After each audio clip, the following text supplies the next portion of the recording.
Numaish exhibition ను నగర శివారులో పెట్టాలని సీఎం రేవంత్ రెడ్డికి ఎమ్మెల్యే రాజాసింగ్ విజ్ఞప్తి చేశారు. ఎగ్జిబిషన్ వల్ల గోషామహల్ ప్రజలకు ఇబ్బందులు కలుగుతుందన్నారు.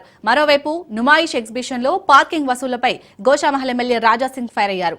కారుకు 150 రూపాయలు, బైక్ కి 60 రూపాయలు ఎలా వసూలు చేస్తారని ప్రశ్నించారు.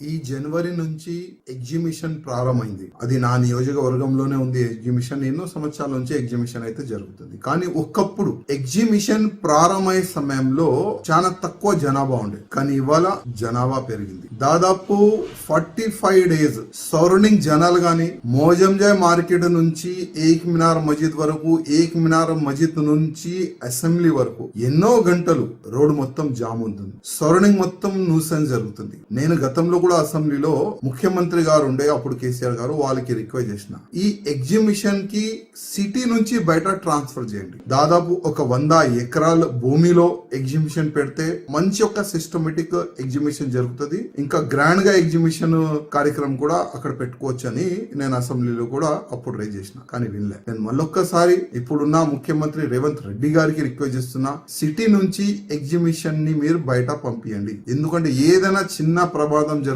ప్రాణ నష్టం ఎక్కువ జరగవచ్చు. గతంలో ఏ విధంగా ఒక మంటలు వచ్చిన ఎగ్జిబిషన్ లో ఎంత ఇబ్బంది ఉండేది, కానీ ఇమీడియట్ గా కంట్రోల్ అయింది. అది లేకపోతే చాలా వరకు ప్రాణ నష్టం జరిగేది. అందుకోసం ముఖ్యమంత్రి గారు ఇప్పుడైనా సిటీకి అవుట్ సైడ్ ఒక 100 ఎకరాల్లో 200 ఎకరాల్లో ఈ ఎగ్జిబిషన్ పెడితే చాలా బాగుంటదని నేను ముఖ్యమంత్రి రేవంత్ రెడ్డి గారికి రిక్వెస్ట్ చేస్తున్నా.